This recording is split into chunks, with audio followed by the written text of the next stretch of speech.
Assalamualaikum warahmatullahi wabarakatuh. Baiklah, di sini kami dari kelompok 3B ingin menjelaskan tentang materi mata kuliah metode studi Islam yang berjudul Metode Studi Kalam. Nah, di sini saya Armita Ningsih ingin menjelaskan apa itu yang dimaksud dengan ilmu kalam dan sumber hukum dari ilmu kalam tersebut. Nah, yang pertama di sini saya akan menjelaskan apa itu ilmu kalam. Nah, ilmu kalam itu secara bahasa kalam berasal dari bahasa Arab yang artinya susunan kata yang memiliki arti tertentu. Nah, kata kalam itu ini kemudian bukan digunakan dalam arti asal satu sifat Allah, yaitu sifat kalam yang pernah menjadi perdebatan hangat di kalangan para mutakalim. Nah, dari perdebatan tersebut muncullah ilmu yang kemudian diberi nama dengan ilmu kalam, di mana ilmu kalam ini membahas tentang ajaran dalam bidang akidah seperti tentang zat Allah dan sifat-sifatnya. Baiklah, yang selanjutnya saya akan menjelaskan tentang sumber-sumber hukum ilmu kalam. Nah, pada dasarnya inti pokok ajaran Al-Quran adalah tauhid. Nabi Muhammad SAW diutus Allah Subhanahu wa Ta'ala kepada manusia untuk mengajarkan ketauhidan tersebut. Maka dari itu, ajaran tauhid yang terdapat di dalam Al-Quran dipertegas atau diperjelas oleh Rasulullah SAW dalam hadisnya. Dengan demikian, maka sumber pokok dari ilmu kalam adalah Al-Quran dan Al-Hadis. Baiklah, materi yang selanjutnya akan dijelaskan oleh teman saya, yaitu Kurnia Rahayu Rambe. Assalamualaikum warahmatullahi wabarakatuh.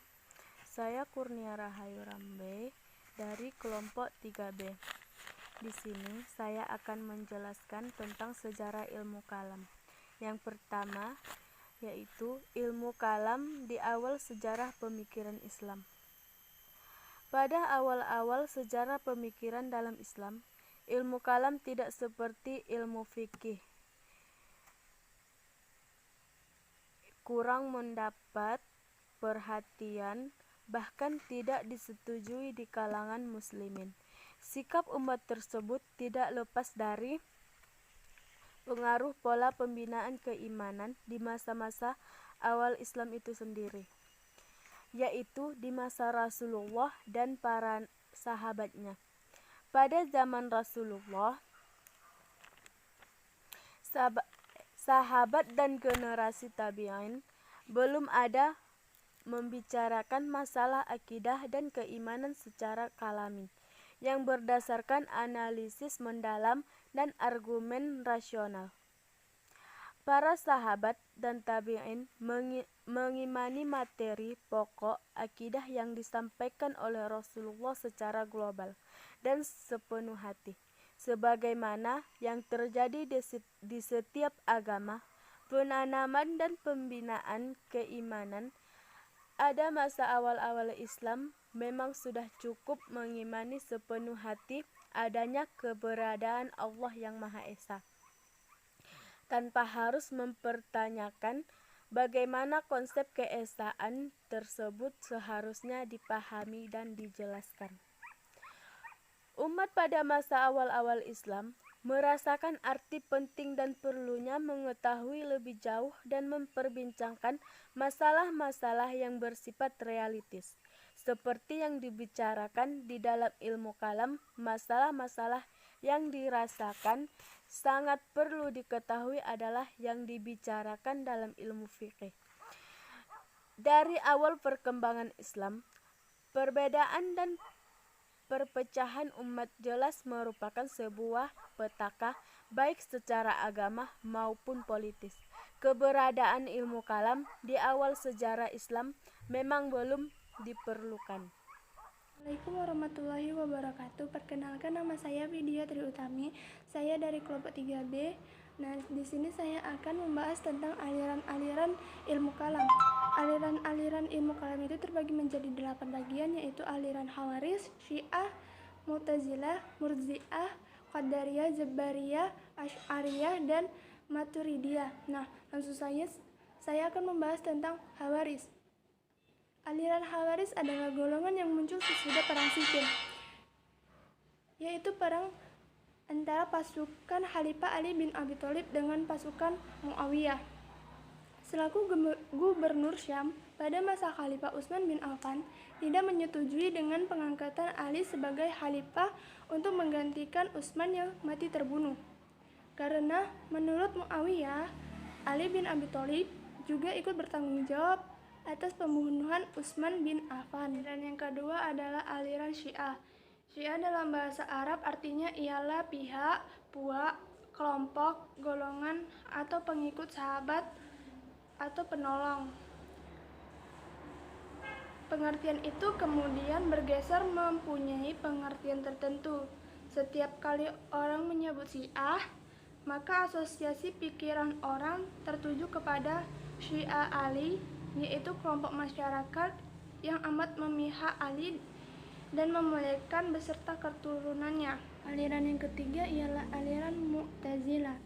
Ketika hangat-hangatnya umat Islam memperbincangkan posisi seorang muslim yang melakukan dosa besar antara kafir dan mukmin, muncul aliran baru dalam Islam yang lebih terkenal dengan nama Mu'tazilah. Aliran ini berusaha membahas masalah akidah Islamiyah secara lebih mendalam dan lebih bersifat filosofi. Aliran selanjutnya yaitu aliran Murji'ah. Aliran ini muncul sebagai reaksi dari aliran Khariziyah yang memandang perbuatan dosa sebagai kuasi absolut dan merupakan sifat penentu. Aliran Qadariyah. Aliran ini berpendapat bahwa manusia itu bebas menentukan perjalanan hidupnya. Menurut paham ini, manusia mempunyai kebebasan dan kekuatan tersendiri untuk mewujudkan perbuatan-perbuatannya. Aliran Jabariyah itu, ini dia alirannya berbanding terbalik dengan Qadariyah, di mana manusia tidak mempunyai kemerdekaan dalam menentukan perjalanan hidupnya. Di sini aliran ini sudah menetapkan bahwa manusia itu sudah mempunyai jalan hidupnya sendiri gitu. Di sini dia telah ditentukan oleh Allah gitu. Dan aliran Asy'ariyah, aliran ini gabungan antara Qadariyah dan Jabariyah, di mana Al-Quran itu qadim, surga dan neraka itu sifatnya kekal, Allah mempunyai sifat. Yang terakhir itu aliran Maturidiyah. Aliran Maturidiyah adalah aliran teologi atau golongan yang dinisbatkan dengan nama pendirinya, yaitu Al-Maturidi.